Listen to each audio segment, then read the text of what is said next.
estamos hablando mucho pues, de la era, y se ha hablado mucho de la era 2.0 y hace unos cuantos años, y ahora cada vez más se está hablando de la web 3.0, de cómo cambiará todo y cómo afectará todo esto a los negocios digitales. La inteligencia artificial ha llevado muchos cambios y lo vamos a ir viendo, ¿no? La presentación que he preparado para hoy, sobre todo, pues enmarcaré la parte de los orígenes, de pues, cómo hemos llegado hasta aquí, ¿no? Cómo hemos llegado hasta este punto, los retos y desafíos que se presentan y cómo deberíamos utilizar la inteligencia artificial para sacarle el máximo provecho. En cuanto a los orígenes, supongo, bueno, ya habéis visto la presentación, supongo que varios de vosotros os acordaréis de este famoso clip.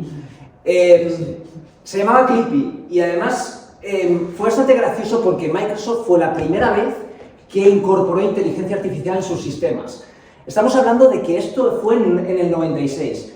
La realidad es que con poco éxito incorporó Microsoft esta herramienta de inteligencia artificial. La verdad es que no estaba muy sofisticada, no daba bastantes errores y la experiencia de usuario no era demasiado buena. Pero bueno, fue un primer intento y vemos que la inteligencia artificial no es algo de ahora, no es algo inminente actual, sino que ya lleva tiempo en la sociedad. Tenemos otro ejemplo. ¿Os acordáis de esto? Deep Blue, la famosa partida de ajedrez. Era Kasparov el que se enfrentaba contra una máquina y fue por primera vez una máquina superó a un hombre. Pero bueno, me diréis, ha habido veces que la máquina ha superado al hombre en cuestión de fuerza, en cuestión de velocidad, pero nunca hasta la fecha en cuestión de inteligencia. Se está hablando, y ahora mismo vemos mucho miedo, de las máquinas van a superarnos a los hombres. Ya pasó. Es algo que no va a pasar porque ya pasó y por tanto tenemos que pensar que sí, que es algo natural, que tenemos que estar preparados para ellos. Las máquinas van a ser inteligentes en prácticamente todos los campos, más que nosotros, y es algo que tendremos que aprender a convivir con ello, ¿no? Esta es una imagen donde vio Kasparov se vio vencido por una máquina que, por cierto, inventó IBM. Y esta máquina, pues la verdad, dio la vuelta al mundo, ¿no? Y puso a prueba la maquinaria y esta inteligencia artificial y el potencial que en su momento tenía, ¿no? Estamos hablando de 1997, hace ya tiempo. De nuevo, la inteligencia artificial no es algo nuevo. Otro ejemplo, Google Maps. Lo utilizamos todos o prácticamente todos, lo tenemos en nuestros dispositivos y además resulta que Google Maps ya lo incorporaba desde sus orígenes. Tenemos que en 2005 la primera versión ya incorporaba inteligencia artificial, que era lo que medía el tráfico. El tráfico, esto que vemos nosotros proyectado, ¿no?, en lo que es la cartografía de Google Maps, pues esto ya era con inteligencia artificial. Hemos ido incorporando la inteligencia artificial en nuestras tareas diarias. Procesador de texto, probablemente todos lo utilizáis diariamente. ¿Cuántos de vosotros sabíais que el subrayado verde ya utilizaba inteligencia artificial? El responsable legal de Microsoft ya me dijo una vez, oye, ¿te has fijado que el subrayado verde ya incorpora inteligencia artificial? Se habla como algo nuevo, pero en realidad no lo es. Muchos ya estaban hablando de que la inteligencia artificial llevaba tiempo, años acompañándonos, ¿no? Y la verdad es que el subrayado verde lo que identificaba en aquel momento, ahora Microsoft ha cambiado algo los colores, es que la oración necesitaba un cambio y precisamente te sugería una nueva estructura en base a la inteligencia artificial. ¿Cómo no? Siri, ¿no? Ya lo vamos viendo mucho más cercano, mucho más a nuestros tiempos. Siri incorpora, y ya podemos decir en alto exponente, la inteligencia artificial. Es un asistente, el que quiso haber sido Clippy en su día, pero realmente mucho más mejorado. Estamos hablando de que le podemos pedir que nos ponga música, le podemos pedir que nos haga algún chiste, le podemos pedir si necesitamos paraguas para salir a la calle, le podemos pedir un sinfín de cosas y responde de forma efectiva. ¿Y quién nos acerca toda la inteligencia artificial a lo que nosotros esperábamos? Intentamos, y se intenta cada vez más, que la inteligencia artificial humanice las tareas tecnológicas. Ha habido un gran cambio. Esto fue noviembre de 2022. Estamos viendo, o vimos en su día, que algo había cambiado. Y esto fue una eclosión. Pero ya hemos dicho, no es porque fuera algo nuevo, sino porque esto marcó un antes y un después, porque por primera vez las personas, el usuario de a pie, fue consciente de que algo estaba cambiando, fue consciente del estado de madurez de la inteligencia artificial, fue consciente de el gran alcance de todo esto y fue consciente por primera vez de cómo impactaría o cómo podía impactar la inteligencia artificial en nuestras tareas personales y profesionales. ¿Y qué pasó? Esto fue en noviembre de 2022. En enero y durante el año de 2023 podemos decir que fue el año de la inteligencia artificial. Y ahora mismo es una curva ascendiente. Lógicamente vemos que ahora se habla más de la inteligencia artificial. ¿Por qué? La inteligencia artificial ocupa portadas. La inteligencia artificial pasa a ser relacionado con la innovación. Oye, necesito un producto. ¿Un producto cómo? No, que incorpora inteligencia artificial. Pero, ¿esto es el único requisito? Sí. ¿Por qué? Pues porque inteligencia artificial ya es una marca y una señal de que lo que vamos a sacar es algo innovador, algo bueno y algo que probablemente va a hacer ruido en el mercado. Hay dos tipos de empresas. Las que utilizaban inteligencia artificial y a lo mejor no eran tan conscientes de que la estaban utilizando, pero ya la estaban utilizando, y las que se han querido subir al tren de la inteligencia artificial ahora. Es decir, ha llegado un momento donde existe una carrera no escrita sobre a ver quién logra incorporar antes soluciones de inteligencia artificial que permitan hacer más eficiente el trabajo que ya hacemos. Y esta es la realidad. Tenemos aquí a dos CEOs de dos empresas importantes.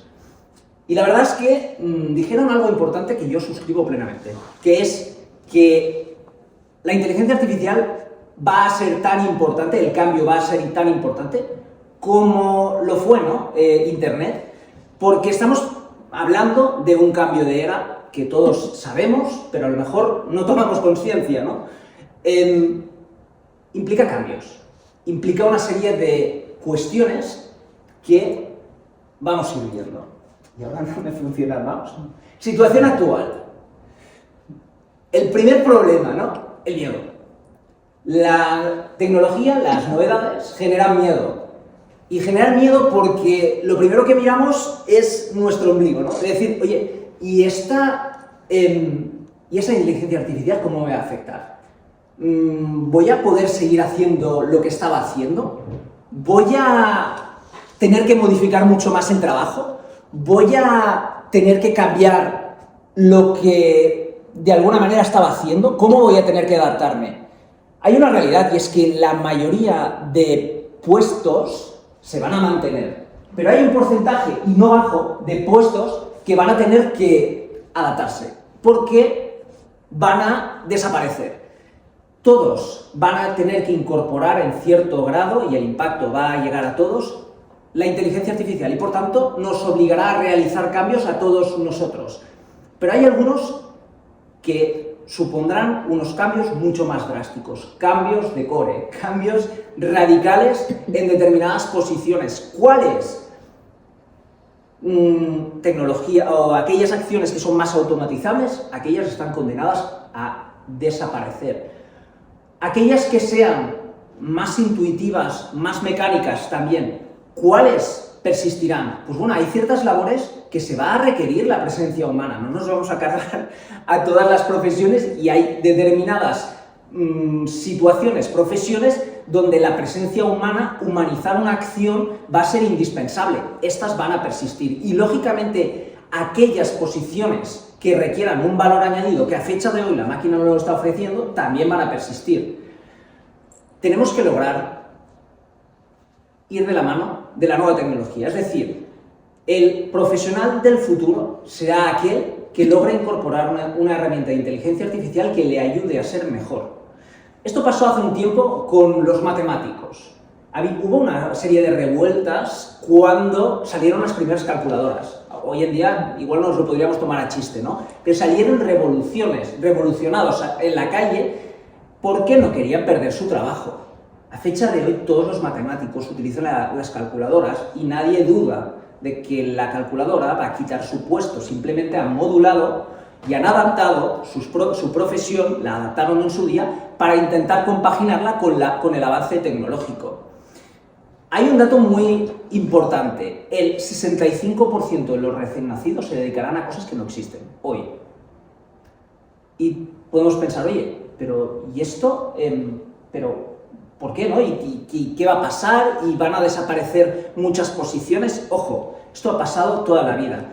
Yo me dedico a algo que cuando nací no existía, por ejemplo, y varios de vosotros seguramente también. Es decir, la diferencia actual no es el cambio en sí, sino la velocidad en la que se producen los cambios. Ahora mismo se producen los cambios en una fracción menor de tiempo y nos obliga a nosotros digerir y adaptarnos en menos tiempo. La semana pasada asistió a un congreso, estuve moderando una mesa redonda donde se sacó un tema muy importante, el abogado del futuro.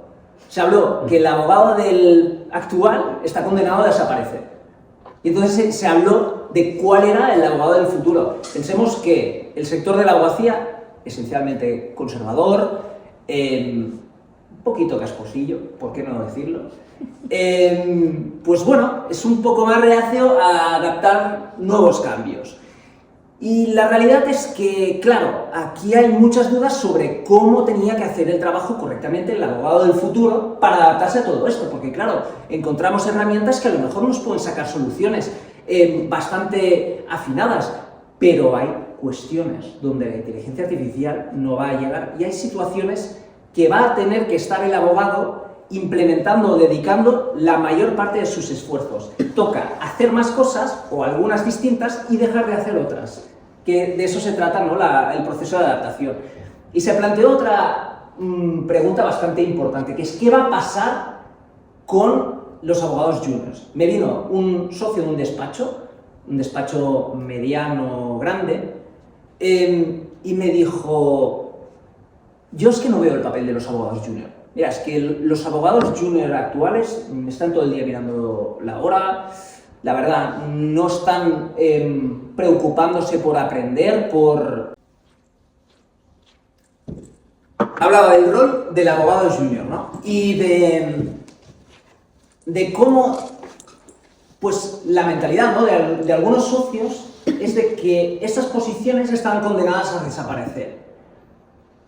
Yo pensé, ¿no? Y estuve dándole una vuelta de cómo veo el abogado del futuro, el abogado junior del futuro. Yo creo que va a impactará mucho la inteligencia artificial, porque claro, si tú quieres un abogado junior que únicamente te busque jurisprudencia y que te resuma sentencias, esto te lo va a hacer mucho más rápido una inteligencia artificial. Pero ojo, no olvidemos que una inteligencia artificial no es autónoma. No funciona sin que alguien le vaya dando órdenes, y eso implica tiempo. Y un abogado senior probablemente no tiene que estar, o no debería estar todo el rato dedicando tiempo a estas cosas, ¿no? Con lo que probablemente el abogado junior, bien trabajado, que sepa utilizar muy bien una inteligencia artificial, te va a poder hacer el trabajo de 10 abogados junior. Y ojo, que podría ser incluso que pudiera hacer el trabajo de alguna cuestión que llevaría a un abogado senior. Es decir, si logra afinar su olfato y a trabajar muy bien de la mano de una inteligencia artificial, te podría incluso llegar a resolver cuestiones de perfiles más avanzados, porque gracias a la inteligencia artificial puede abarcar mucho más. Es decir, lejos de desaparecer, esto es una oportunidad para los abogados jóvenes para que consigan, en cierto modo, abanderar la revolución tecnológica en los despachos, y esto solo en el campo de los despachos. Hay actualmente la posibilidad, o sea, por ejemplo, ChatGPT, actualmente, tú lo puedes entrenar, tú lo puedes educar, tú puedes, no sé si lo habéis probado, el ChatGPT personalizado es una modalidad que es muy graciosa, a mí me funciona muy bien para determinadas cosas. Por ejemplo, pues para preparar determinados exámenes de universidad. Yo le he alimentado con, no sé, si eran 36 exámenes y sabe exactamente cuál es el estilo, el tono y absolutamente todo. Y por tanto es capaz de reproducir lo que yo le estoy pidiendo y afinar mucho más. Yo lo puedo educar. En tu caso, se le puede dar información para que la inteligencia artificial acabe estando guiada por ti. Tú lo alimentes, te reproduzca y no logres una distorsión en las conclusiones. Que muchas veces el problema de la inteligencia artificial es que como tiene tanta información, se pierde. Difícilmente vas a poder cambiar el resultado de una inteligencia artificial que se nutre de trillones de fuentes. Es decir, tú le puedes decir, oye, no, esto está mal, reprodúcelo bien. O bien, oye, quiero que sobre esta pregunta respondas esto. Te lo va a decir probablemente a ti, pero no necesariamente lo va a aplicar a todo el mundo. O sea, la cuestión de la inteligencia artificial es, tú puedes educar, y hasta la fecha y donde yo tengo conocimiento, tu propia inteligencia artificial si la separas en un módulo. El problema es educar una inteligencia artificial al gran público que bebe de muchas fuentes, y estamos hablando de millones de fuentes, realmente no tienes capacidad probablemente de influenciar en el resultado. Va a ser mucho más complicado. Hablando de habilidades que tenemos que trabajar nosotros como profesionales, las habilidades blandas, las soft skills. Cada vez estas soft skills van a ser nuestro valor diferencial. Lo que el día de mañana, o actualmente ya, empieza a diferenciarnos y por tanto nos da este valor, este añadido. Y es importantísimo, ¿no? Estamos hablando de la creatividad. Pues toca ir un paso más allá, salir outside the box y intentar buscar la forma de darle una vuelta a absolutamente todo. La inteligencia artificial puede predecir lo que se ha venido o ha venido sucediendo. La tormenta Filomena, que pasó en Madrid, ¿quién se la podía imaginar? Si le llegas a preguntar a una inteligencia artificial si va a nevar aquel invierno, o si hay posibilidad de que lleguen a venir unas nevadas de estas características, seguro que iba a decir que no. No puede aprender sobre algo que no ha pasado. El hombre sí. El hombre puede anticiparse. Y aunque no haya pasado nunca, si hay unas métricas o unos indicios, puede anticiparse. Esto nos va a diferenciar. La inteligencia emocional, también, pensamiento crítico, cuestionar ciertas cosas. La inteligencia artificial cuestiona poco y realmente el valor del humano es cuestionar ciertas cosas, ¿no? El liderazgo. Liderar equipos es algo que difícilmente a fecha de hoy van a hacer las máquinas. Pongamos valor en esto. Vosotros habéis estudiado el curso de PDD, que me parece muy bueno, pues que precisamente se trata de esto, ¿no? De este valor de liderazgo, ponerlo encima, ¿no? Y realmente, pues, desarrollar este tipo de capacidades y habilidades para llevar grupos de trabajo o equipos. Resiliencia, lo que hablábamos, se nos pide que en menos tiempo digiramos toda la información de todo lo que está cambiando. Y nos toca adaptarnos a todos estos cambios. Las competencias cross-funcionales. Es curioso, pero la inteligencia artificial nos brinda una oportunidad a empezar a trabajar con departamentos que nunca habíamos trabajado. El vecino que hacía determinadas cosas y que antes no teníamos proyectos en común, nos obliga a ponernos en común. Cada vez los profesionales nos toca hacer más de todo, aprender más de todo, ser más 4x4. Nos toca a los de legal saber un poquito de marketing y saber un poquito de otros departamentos. De IT por descontado, y ya tocaba antes, ¿no? Pero de todos los departamentos. Y esto lo empuja también la inteligencia artificial, porque los proyectos de inteligencia artificial, y los veremos, son cada vez más transversales. Habilidades técnicas, por supuesto, porque para incorporar una herramienta de inteligencia artificial hay que entender un poquito lo que hay detrás, no a nivel de programación, código Python, o sea, a nivel de Python, ¿no? Pero hay que entender un poquito cómo funciona la herramienta para evaluar, ya sean los riesgos o los beneficios, y para mirar a ver si realmente puede ser efectiva para lo que estamos nosotros buscando. Capacidades de negociación y persuasión. Estamos hablando de estas habilidades humanas. Esto lo hacemos las personas mucho mejor todavía que las máquinas. Y competencias sociales también.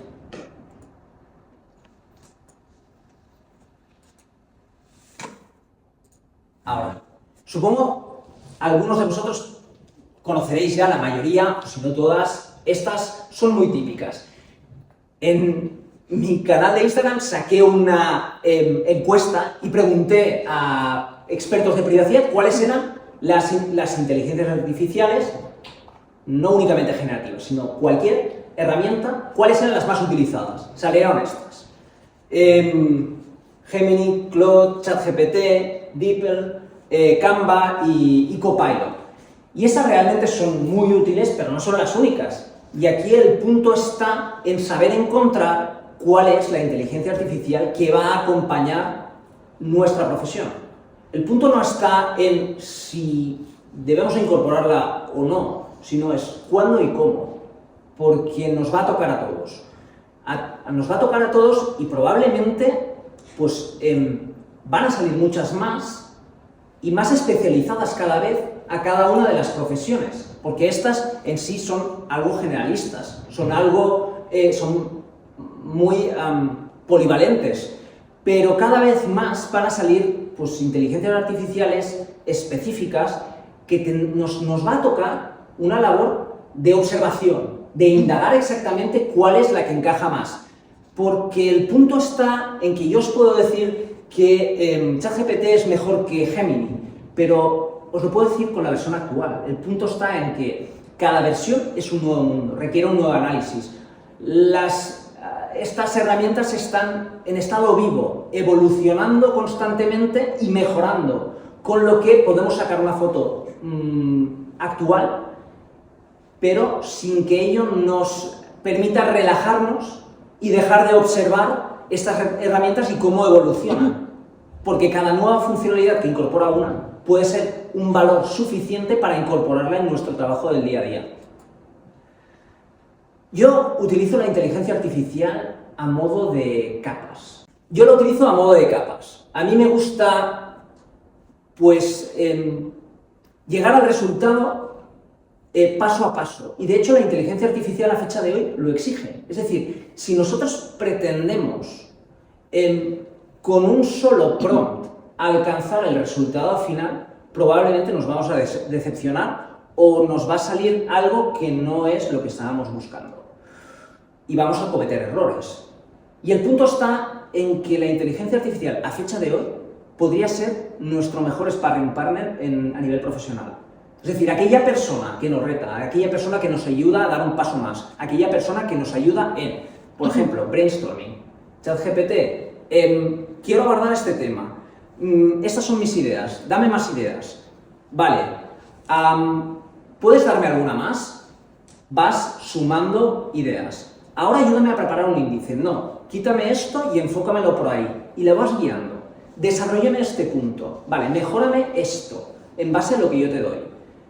Y esto es un acompañamiento que te permite alcanzar un resultado bastante óptimo con las herramientas actuales.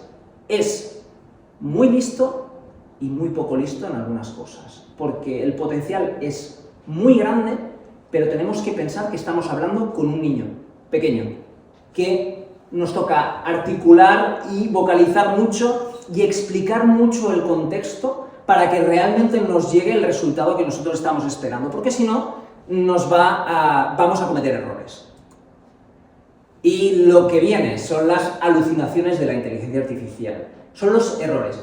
Tengo que decir que antes, para mí, era un campo de minas, estaba constantemente diciéndote cosas falsas y realmente era algo peligroso, o sea, era un deporte de riesgo utilizar algunas herramientas de inteligencia artificial.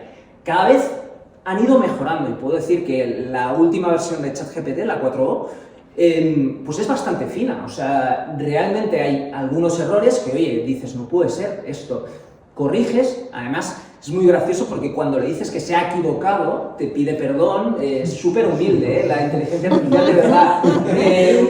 Bueno, te sabe hasta mal, ¿no? Oye, pues no pasa nada, ¿no? A todos nos puede pasar. Pero sí, te dice, aprenderé para que la próxima vez no suceda, ¿no? Y no sé si lo hace o no, pero la cuestión es que lo dice, ¿no? La buena voluntad está ahí. ¿Cuáles son los riesgos? Porque claro, hemos hablado de los orígenes, hemos hablado de la situación actual, de cómo se tiene que utilizar la inteligencia artificial, pero hay una cosa clara y es que toda tecnología, especialmente las más potentes, llevan riesgos. Los primeros son las cuestiones éticas. Es curioso, he trabajado hace poco pues, con proyectos de la Comisión Europea y me pedían un informe un análisis de riesgos. Lo primero, ética. Segundo, temas de inteligencia artificial. Tercero, privacy. En este orden, las cuestiones éticas son muy importantes porque el impacto reputacional es mayúsculo, o sea, es enorme. ¿Sabéis detectar aquí algún error rápido? Hostia. Esto fue Google. Esto fue Google el año 2018, no hace tanto, ¿eh? Estamos hablando de que Google confundió unas personas negras con gorilas y los identificó.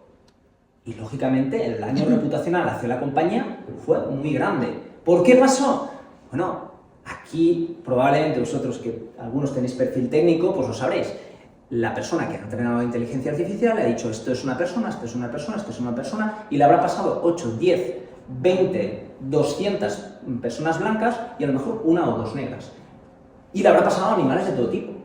Entonces, la inteligencia artificial, que realmente ha sido entrenada con sesgos, no voluntarios, no voluntarios, pues ha cometido aquí un error muy grave y que supone muchos daños, ¿no? Salió públicamente, Google a pedir perdón, lógicamente lo enmendó y habrá tomado medidas. ¿Esto qué nos dice?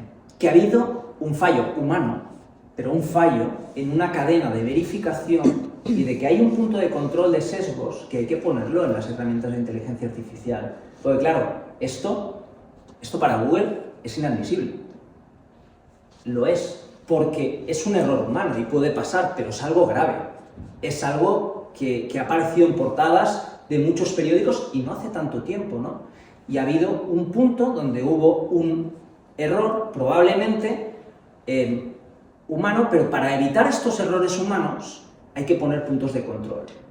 Y en la fase de control de sesgos probablemente no se pusieron todos los controles que tocaban. Apple también cometió algún error en temas éticos. Apple Car dio 20 veces menos de crédito a mujeres que a hombres. Y esto era así, porque llegaron a la conclusión, al alimentar el patrón de riesgos, que bueno, que determinadas personas pues probablemente corrían más riesgo a caer en mora, no lo sé. La cuestión es que esto no hizo ninguna gracia a varias mujeres que detectaron que sus maridos tenían más crédito que ellas. Y fue algo muy flagrante y algo que también llegó a los periódicos. 2019, no estamos hablando de 2009 o los años 90, ¿no? O sea, hace 4 días. ¿Qué pasó aquí? Nuevo sesgo. ¿Por qué? De nuevo, falta de control. Es complicado, ¿eh? Ojo, que es complicado, que no estoy diciendo que sea fácil, porque al final puedes aplicar muchos controles, seguro. Estamos hablando de compañías que seguro aplican y están aplicando, aplicaban y aplicarán muchos controles, pero estas cosas son cosas que suceden y son errores humanos. También hay cuestiones un poco más, podríamos decir, de desidia, de comodidad excesiva. Un abogado admitió que utilizó ChatGPT y lo mandó a un juez sin revisar, con jurisprudencia inventada.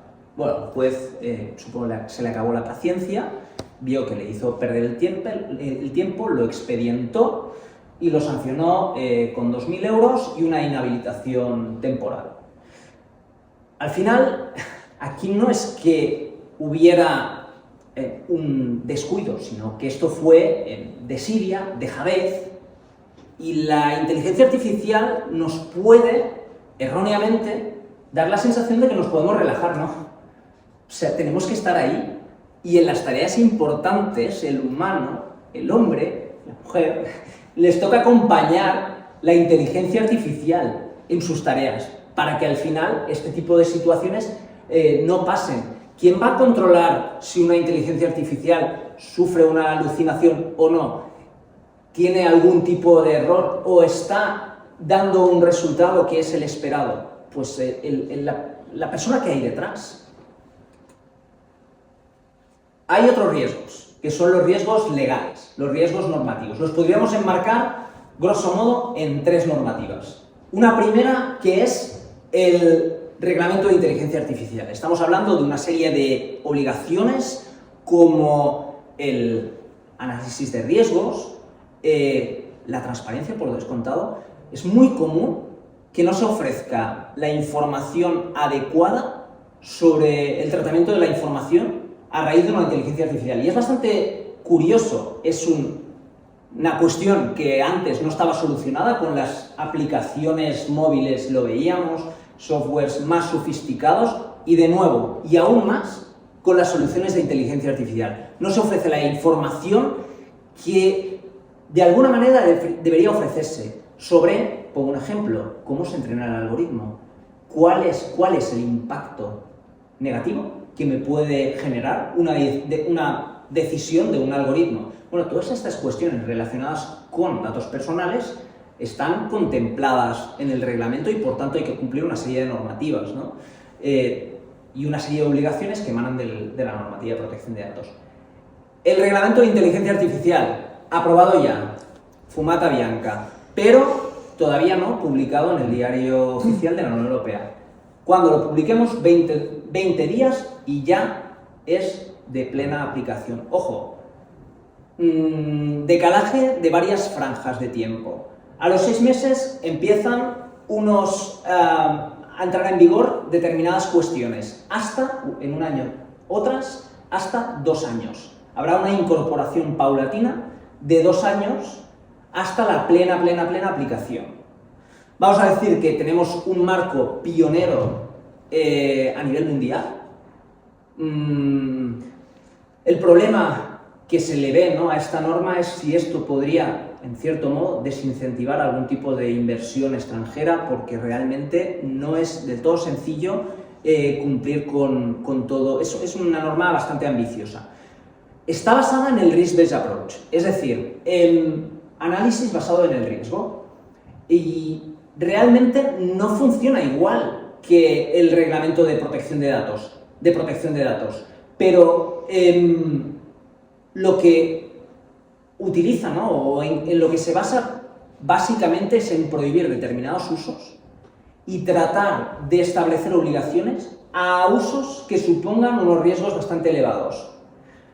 Más allá de esto, pues lógicamente también cuestiones de propiedad intelectual. Hablamos, por ejemplo, de, oye, ¿cómo se ha alimentado este algoritmo? Yo veo determinadas fotografías, ¿de dónde vienen? ¿Tiene derechos de autor? Sí, ¿no? ¿De quién es la titularidad de lo que aparece o del resultado de la inteligencia artificial? Aquí hay cuestiones importantes de propiedad intelectual que hay que tener en cuenta también cuando analicemos los riesgos. Estamos hablando de 3 normas que tienen un impacto directo sobre ellas.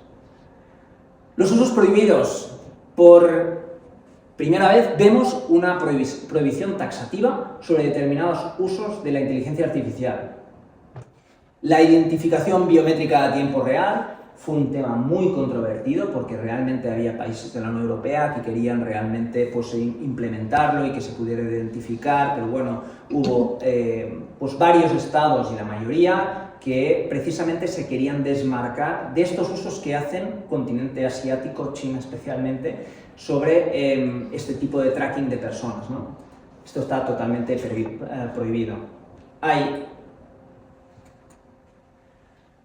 sistemas de IA que creen perfiles sociales basados en el comportamiento de personas, donde el resultado sea desfavorable y que realmente tenga un impacto sustancial. Hay un tercero que es, como no, en grupos vulnerables, cuando realmente se implementen sistemas que tengan un fuerte impacto y que genere o pueda generar potencialmente algún daño a este tipo de colectivos. Estos son los principales, y técnicas que desplieguen pues, situaciones o que pretendan manipular de alguna manera comportamientos. Pensemos un poquito en la situación de Cambridge Analytica.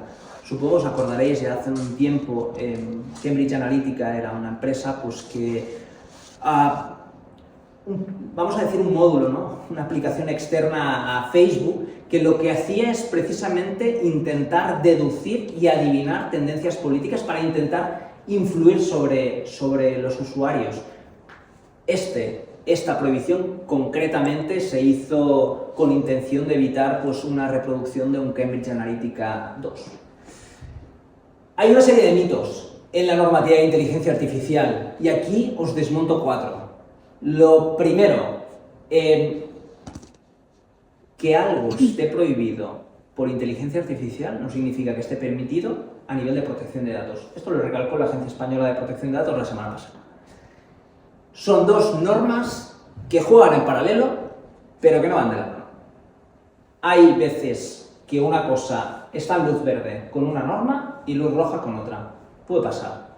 Que la normativa de inteligencia artificial considere de bajo riesgo el tratamiento biométrico normal, pero en cambio una normativa de protección de datos te diga que no puedes utilizar reconocimiento facial para entrar en esta sala, esto es algo que en principio puede chirriar, pero en la práctica las autoridades de control dicen pueden convivir estas dos situaciones perfectamente. La normativa de inteligencia artificial no se asemeja al RGPD. Esto es algo que se viene diciendo, ¿no? Es que es igual que el RGPD. No es igual. Es bastante distinto. Se podría asemejar al reglamento de dispositivos médicos. Pensemos que está muy centrado en producto, en la puesta a disposición, en cómo tiene un producto que tener unas condiciones determinadas para llegar a la fase de producción. La mayoría de obligaciones no recaen al usuario, sino a las personas que están desarrollando todo esto. A diferencia de la normativa de protección de datos, que en muchos casos pues, el responsable también es usuario a la vez.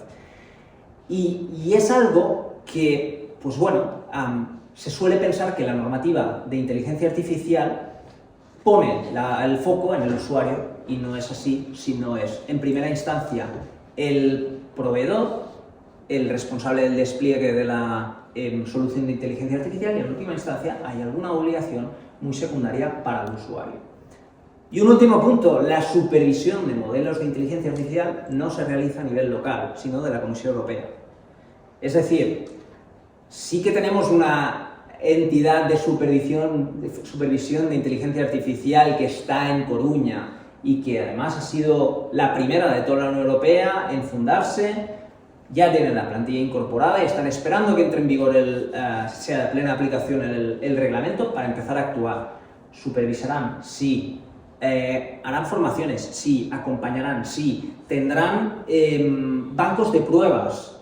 Sí. Pero lo que no harán es supervisar modelos. Harán un acompañamiento a determinadas empresas de una posición un poquito más distante. Estas cuestiones se quieren centralizar desde la Unión Europea, la parte de los modelos de inteligencia artificial. Y ahora el problema o la duda es, ¿y quién se encarga de eso? ¿Quién se come el marrón de la inteligencia artificial? ¿Cuál es el departamento? Yo os digo una cosa, cuando una solución cae en una empresa y se piensa, ¿no? Se mira a analizar los riesgos y mirar la viabilidad y el primero es el DPO, es el primero que pilla. Y es la verdad. Después estáis los de IT, que también os miran a vosotros. Y hay un punto que, claro, todo el mundo va mirando, ¿no? Es un cruce de miradas, pero hay alguien que tiene que tomar las riendas. Y ese tiene que tener esta posición de líder de proyecto. Líder significa pagar los platos rotos de una solución de inteligencia artificial y que, por tanto, si sale mal, pues yo respondo. No necesariamente. Y por eso es importante hacer un RACI. Responsible, Accountable, Consulted, Informed. Estas, que supongo estaréis familiarizados, estos famosos RACIs, al final lo que miran, ¿no?, de marcar todas las áreas que hay que involucrar para que la solución de inteligencia artificial pueda desplegarse dentro de la empresa. Y sí, puede, quizá un poquito, por una cuestión de cercanía, el DPO puede asumir este rol de liderazgo, ¿por qué no? Pero no lo vamos a hacer responsable de todo, porque es que en muchas situaciones el DPO no va a poder, o al final va simplemente guiarse por lo que dicen otros departamentos. Y es importante tenerlo bien definido para que no hayan problemas, ¿no? Y sobre todo tener una vía de entrada bien ordenada de este tipo de soluciones y que pasen el flujo de aprobación que toque dentro de la empresa.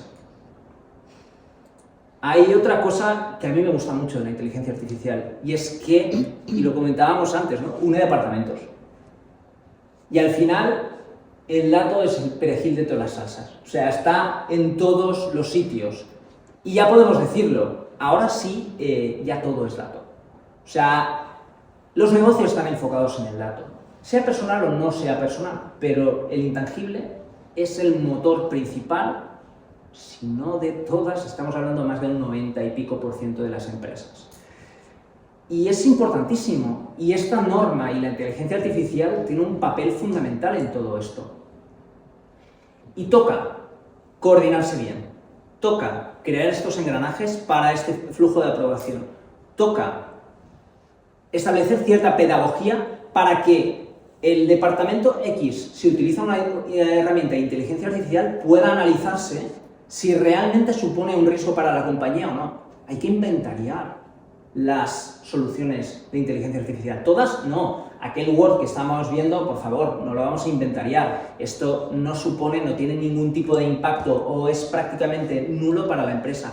Pero, claro, si yo voy a utilizar una tecnología predictiva en determinadas cuestiones, pues ojo, ahí sí vamos a mirar cuál es el impacto, quién es el owner de esta solución, quiénes van a participar, si realmente va a ser una aplicación de un tercero o va a ser una aplicación propia, no es lo mismo. Si es propia, nosotros podemos controlar determinadas cosas. Si es de un tercero, pues igual le tendremos que pedir alguna ISO. Ojo, hay una ISO específica de inteligencia artificial. Ahí lo dejo. Porque también, más allá de temas de seguridad, y hablamos de que continúa siendo la 27001 la pata negra de las ISOs de seguridad, pero hay muchas otras más. Y las certificaciones van a ser un punto muy importante a la hora de nosotros medir y tener el termómetro de si esta solución nos viene bien a la empresa o no. Y es importante tenerlo todo esto bien atado. Sector salud. Finalmente vamos llegando, ¿no? Pero sí, el sector salud es uno de los sectores más afectados o más que han recibido con los brazos abiertos la inteligencia artificial. Y es donde se aplica más, si no el que más, uno de los sectores donde más se aplica. En estos reportes de McKinsey sale pues, unas métricas bastante contundentes y de que realmente se están haciendo avances muy, muy buenos en el sector de la salud. Os digo algo que probablemente ya es un secreto a voces, ¿no? Y es que nosotros vamos a estar monitorizados y habrá un día que recibiremos un mensaje y nos dirá, oye, te toca ir al médico. Y a lo mejor estaremos súper bien, pero nos va a tocar ir al médico porque habrá una descompensación y habrá un aviso que dirá, ojo, que esta persona puede tener algo. Hay que pasar a revisar. Y esto va a funcionar porque al final es la realidad, ¿no? A veces cuando se hospitaliza, y yo que he trabajado mucho en el sector farma, te das cuenta de que ya es demasiado tarde. Yo trabajé en muchas soluciones y en una de ellas, ¿no?, sobre insuficiencia cardíaca, donde la tasa de mortalidad pues era muy alta. Pues trabajé en un algoritmo que ayudaba a prevenir hospitalizaciones graves y muertes también, ¿no? Y que analizaba pues varias métricas, entre las cuales estaba pues el nivel de los tobillos y había varias variables, ¿no? Se está avanzando muchísimo, pero claro, ahí también nos podemos plantear ¿y qué pasa si una inteligencia artificial no avisa a uno que le está llevando? Tiene responsabilidad. ¿El que ha fabricado el algoritmo? ¿El que ha aplicado y ha promovido esta inteligencia artificial? ¿El usuario que a lo mejor se lo ha colocado un poquito mal, pero que pensaba que se lo estaba colocando bien? Vemos que hay muchísimas aristas en las soluciones de inteligencia artificial y lo importante es saber exactamente cuál es la cadena, ¿no?, para la comercialización, para la puesta en funcionamiento de una inteligencia artificial. Hablaba de la transparencia. Claro, si no le decimos al usuario cómo utilizar bien una solución de inteligencia artificial, es que no puede ser que la utilice mal y que tenga algún error, pero es que puede tener algún error fatal también. Estamos hablando que en función de cómo se utilice, el desenlace y la responsabilidad civil, o incluso penal, podría ser gravosa.